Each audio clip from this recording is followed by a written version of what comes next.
Right, good morning everyone, and welcome to the JW3 Friday briefing. Just in case there's anyone online who doesn't know me, I'm Judy Trotter. I head up adult education at JW3, and a very special welcome back to our guest this morning, Daniel Taub. As you know, all of you know that after the 7th of October, we met to decide on the JW3 response, and it was to build a new layer of programming so that the JW3 and wider community could be informed and connected. And this Friday briefing became one of the strongest of those connections, I think you'll all agree, because it connected us not with each other, but also with Israel. And the first person I asked, very nervously at the time, I don't know if you could pick that up, Daniel, was Daniel Taub. And when he so graciously agreed, I thought, okay, we can do this. Of course, when I said we could do this, I really only expected it, as so many of us, for 2 or 3 weeks. And here we are, nearly a year later. So Daniel also did the first of 2024 and placed us there and where we were in January. And here we are, not quite a year, because this is my last one, as you all know, and I haven't turned the chat off yet. So thank you for the messages I can see coming through. And when I say a year, it's like with disbelief. We've had some of the hostages returned and too many still in activity. And the programming at JW3 will obviously continue to keep everyone informed and connected. So Daniel, in case anyone's new on the line doesn't know him, is the former Israeli ambassador to the UK, which is where we got to know each other. He's an Israeli diplomat and he's an international lawyer. Daniel, perhaps this is no easier a task than it was last October or in January, but thank you so much for agreeing to join us again this morning. It was really, for me, very, very important that you did, but I was so grateful that you said yes. So over to you and what you want to share with us this morning. Thank you so much, Judy. And the first thing that I just have to say is what a special day this is, and how I couldn't possibly say no. When I think about the things that are so unique to Anglo Jewry and that I love about it, the fact that it's so thoughtful and learned, but it holds that knowledge lightly, and it does it with sort of humility and humor and creativity. Oh, Daniel, you're freezing a bit, unless that's only on my computer. Hello, people hear me? Okay, that's great. It looks like it's just you, Judy, so you'll just have to lip read. But it's good this because I'm saying stuff about you, and maybe better that you don't hear it.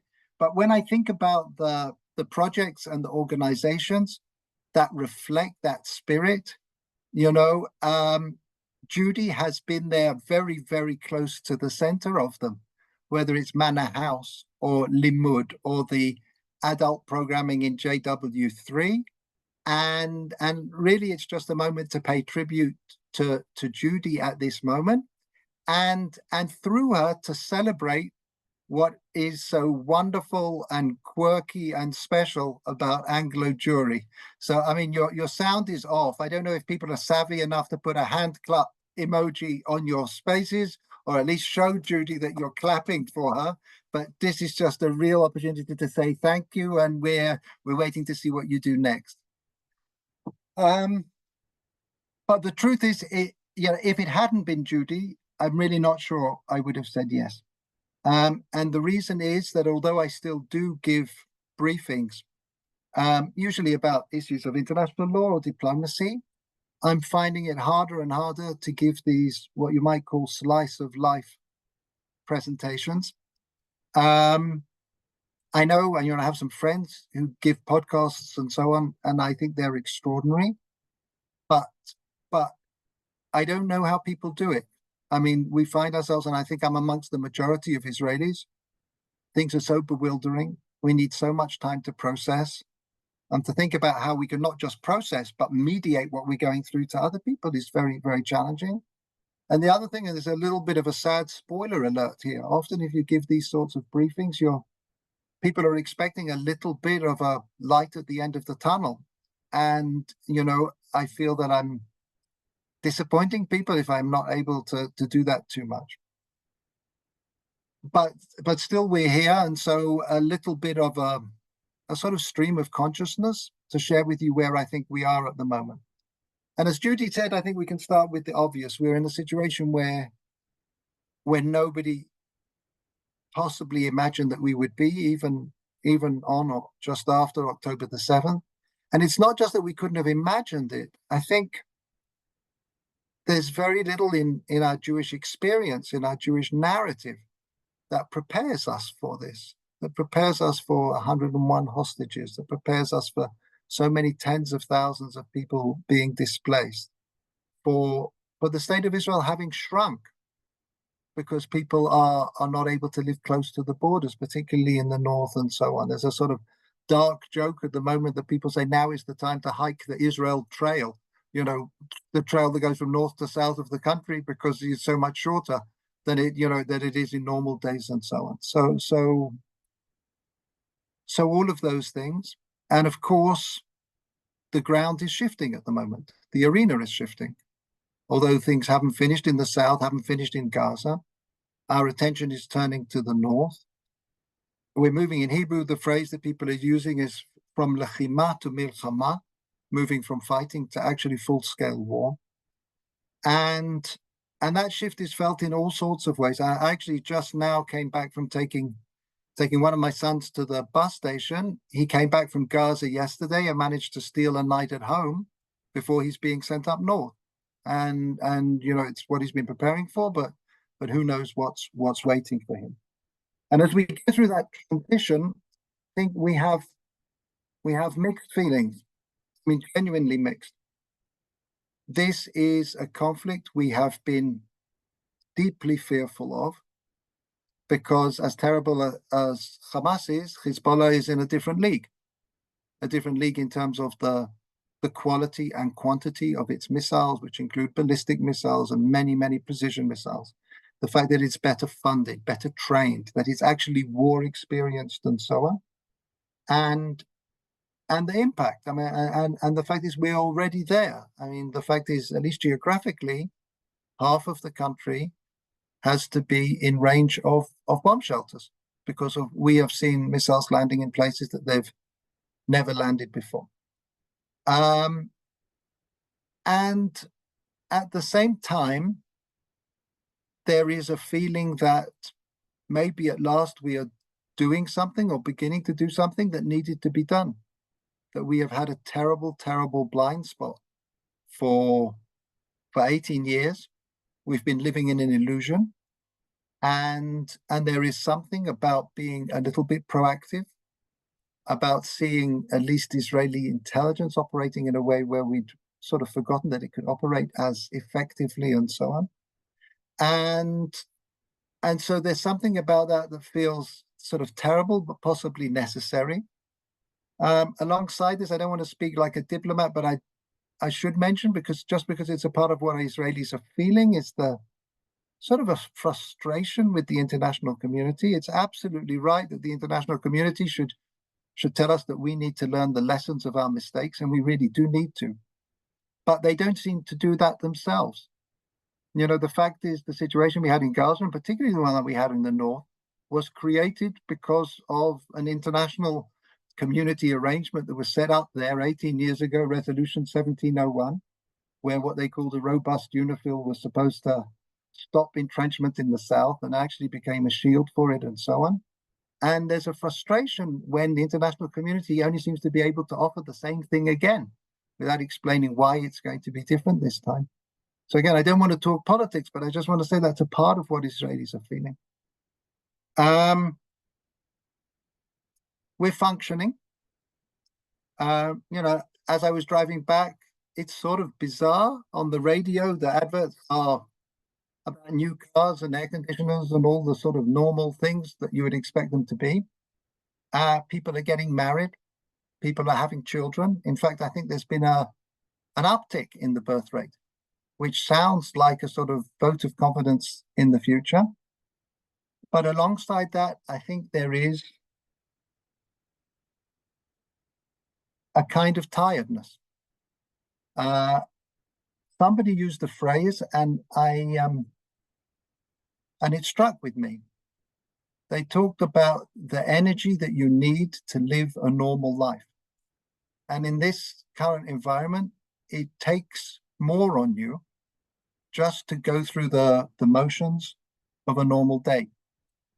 And I would say that's particularly the case, actually, in the last 6 weeks, for a number of reasons. First of all, the terrible murder of the 6 hostages had an extraordinarily deep impact on Israelis. Not just because they were so lovely and so well known, but because I think deep down, people's hopeful scenarios for the future included the return of those hostages, and it seemed to be stealing some of our hope. And I think alongside that, one of the things that's made the clouds a little bit darker and a little bit lower at the moment is the 1 year anniversary that's coming on us. And that seems to suggest to us that we're not talking about a sort of historic glitch, an episodic, round of fighting that we bounce back from, but maybe it's a kind of terrible new normal. And actually, some of the people that I've been speaking to abroad, and I'm curious to know whether this resonates with people, maybe perhaps, hopefully less so, but this feeling, the situation of the Jews around the world, that maybe the last 70 years has been a kind of optimistic glitch, and that we are seeing a kind of reversion to something darker.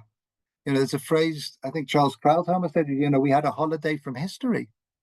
And it's, I don't know whether it's true or it's not true. I so deeply hope it's not true, but I think it's partly there in the mix, that strange mix of things that we're feeling at the moment. And, when I think about what things it is that are, in a sense, taking a toll on our energy, sapping it in a way, I think one of them is those dilemmas that we're constantly facing. And I'm not talking about the big security dilemmas of, what weapons you use and, how you conduct operations, or those are critical dilemmas. But I'm talking about the dilemmas that every family and the individual faces. Do you take down the poster of Hirsch Goldberg Polin that is hanging outside your house? Do you go on a weekend away, maybe the first in a year, when there's a chance that one of your kids might just come out of the army and be home for the weekend? And those are things that you just have to struggle with. And do you go to a concert? If you go to a concert, is it denial or is it resilience? And those questions are going to come into sharp focus now as we head into the festival period. What are we going to do on Simchat Torah, when everybody will remember exactly where we were last year? If you dance, are you being disrespectful? If you don't dance, are you caving into terror? They're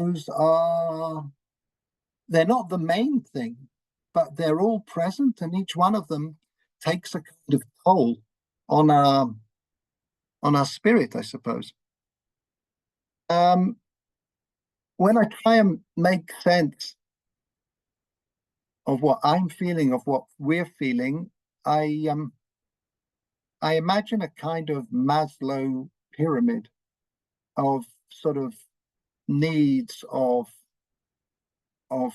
concerns, and at the very lowest level is, of course, personal physical safety, is the existential concerns, and everyone is close to death, basically, in the sense that, I had, with one of my kids, we had a tussle over who would get the car, and it turned out that each of us needed to get to a funeral. I mean, that's what the argument over the car was about. One of my other kids mentioned to me in passing, and this is not what he's going through in Gaza, it's just he mentioned, he said he remembered that he was a bunk counselor in a camp many years ago, and he suddenly realized that two of the kids that were in his bunk have both fallen in the course of the last year. And so I think, the first thing is just the question of basically physical safety. If you move up to a higher level, then you have, sort of the level of well-being, that feeling, the psychological strain. And there's a lot that's been written about it. There's a lot of people that are trying to work on it.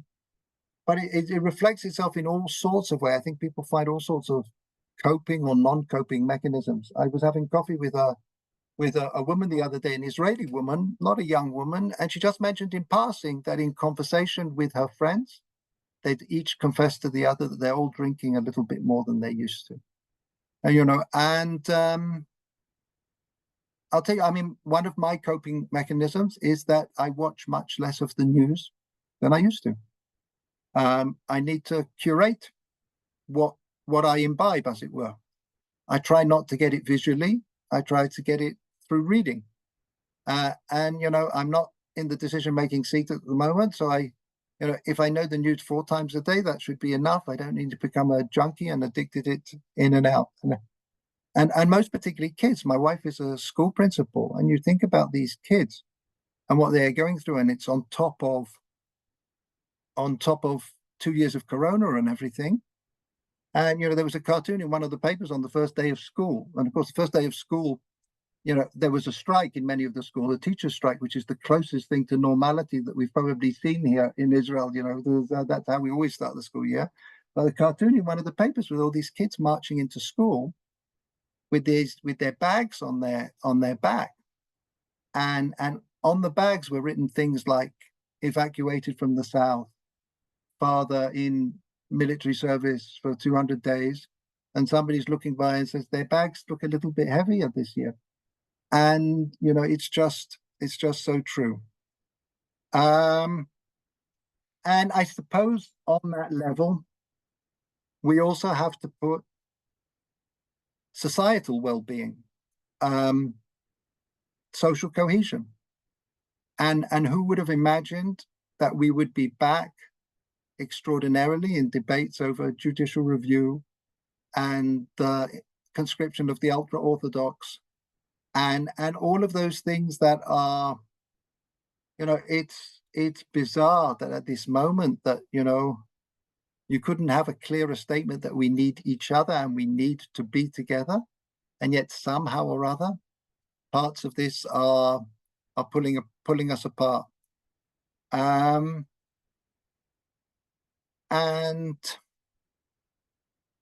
then on top of that, the highest level is, or maybe the most fundamental, is where we are in relation to the mission, the purpose of this country as a whole. If at root, even though we're a coalition of different dreams, the common ground, this is a place where we can finally live safely, productively together, are we failing in that mission? And what does that mean about the entire Zionist project? And on that, I have to say, I do think one of the things that I draw strength from is, there's a tremendous disappointment, lack of trust, and all sorts of other things in our attitude to our leadership at the moment. But people may have lost faith in the country as it is at the moment, but I don't think people have lost faith in the country as it can be, as it might be. And I think one of the things that's sort of interesting and indicative, when I was a kid, and I'm sure many of you, and we campaigned for the release of Soviet Jewry, the slogan was, "Let our people go." At the moment, the campaign for the return of the hostages is "Bring them home." And there's a very significant difference between those two messages. One of them is a message of people for whom the address is outside themselves. Let them go. It was a message to Brezhnev or Andropov or whoever, the United Nations. But now we're turning to ourselves, to our own leaders. It's in a sense, it's not a call to other people. It's to us. The responsibility is us. The potential is us. You know, there is an address, and we are the people that we've been waiting for. And in a strange way, it's an expression of the potential of Jewish sovereignty that I think is very important. If I think about this pyramid and this sort of pyramid of challenges, every single one of them is a generational challenge. It's a challenge that needs a generation to address it, to rethink our security conceptions, to rethink our societal resilience, to think about how we rebuild so much that we want, how we address all of the things that we left unaddressed and so on. And I suppose part of the good news is that there really is a generation is ready, willing to take up that challenge. You know, I think I might have mentioned before an interview that I had with one extraordinarily heroic young man who told about a conversation that he had with his grandmother. And he said, "Granny, do you know who is looking after you and your grandchildren? It's us. It's the TikTok generation. And it's a generation that nobody would have expected. Tragically, we never wanted them to prove it to us, but they are proving it to us in this incredible way, incredibly human way. One of my sons actually this week marked 10 years since he went into his combat unit. They're all working now, but they had planned to go away to Greece for this week to celebrate because they've done many months of reserve duty together in difficult situations. So they went off to Greece and were called back. And so they wanted to be together, but they're not being together in the way that they anticipated. You know, I was driving my grandchildren, and my son-in-law, who was in Gaza at the time, got up on FaceTime. And so he's speaking to his kids in the back of the car. And you can see him struggling to find some point of connection between where he is and where they are. And he's saying things to them like, "Hey kids, you know, I was just at the beach, and your heart just wants to break about this generation that is doing extraordinary things and trying to hold on to their humanity and so on and so forth." And, you know, we see it in the most moving things that you read in the newspapers, I have to say, are the letters that are published after soldiers that have fallen. And, you know, most soldiers in combat have written a letter. Sometimes it's on their phone. They say the most truly remarkable things. The spirit they represent, their requests, please don't trade anybody for me if I'm taken captive. That's their request or something. I have to say, I talk to my kids about pretty much everything. I haven't been able to ask them if they've written a letter, although I assume that they have. You know, how, if you know your kid has written a letter, are you then going to tell them you need to go and tidy your room? I just don't know how you square that circle. It's anyway. So I think we have this generation, which is extraordinary. I think how we get from here to them is an incredible challenge. It's a political challenge, it's a societal challenge, but I draw some strength from the fact that they're in the wings, or even more than the wings. Maybe I'll just finish off. You know, a lot of people, I look in the papers now, and a lot of people are talking about Rosh Hashanah and the particular significance of Rosh Hashanah at this time, and everybody finds their favorite bit of the service that resonates differently. Some people are talking about sort of how we feel like Jonah in the dark of the whale, and others find, you know, Unatad Tokef, and how our lives are in the balance, or we're a driven leaf, and so, and all of these are incredibly powerful. But for me, actually, if I'm thinking about Rosh Hashanah, the thing I think that resonates most fully is the fact that we actually have in Jewish life a expression to me of the complexity of this situation, of all its aspects. And that is the sound of the shofar. We blow the shofar, and if you look in the sources, it's a sign of war, and it's a sign of crying, and it's a sign of sacrifice. And it's a prayer for jubilee and the release of slaves, and it's a prayer for redemption. And it's all of these things. And I think in a way we can add to that list, it's the sound of the sirens on Ashkelon and on Kiryat Shmona. And it doesn't ignore the pain, it holds the pain, but somehow at the same time it encapsulates a prayer. You know, in our prayers we talk about sound the great shofar for our redemption, Tikuba Shofar Hagadol, and I suppose that is my prayer, that we will be together in that sound of shofar, and it will take us to a far, to a year that is far closer to redemption. Amen, Daniel. My goodness, that's so powerful. I just almost feel speechless.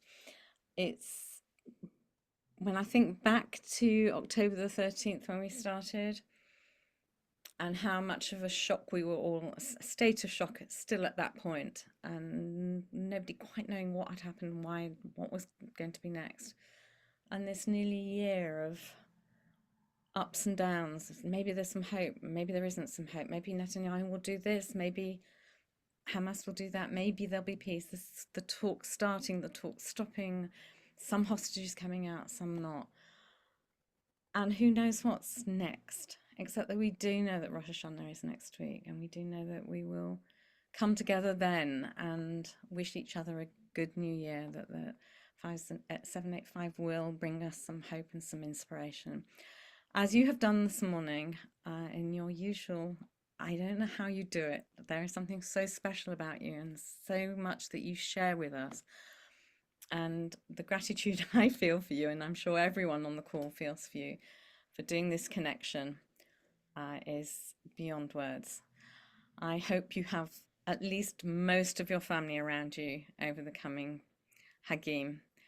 And obviously next Friday there would not be a briefing, it will be Rosh Hashanah. And the week after, we have given this difficult task of marking a year to Esther Solomon, who is part of the Lightman family and the associate editor of Haaretz. And I will definitely be on, but not leading that morning. It will be Claire Aarons who is taking over a lot of my work. I can do no more than wish you all Shana Tova and Shabbat Shalom, and especially the Shalom word. And I wish you all farewell. Goodbye, Daniel. Goodbye, everyone, and thank you.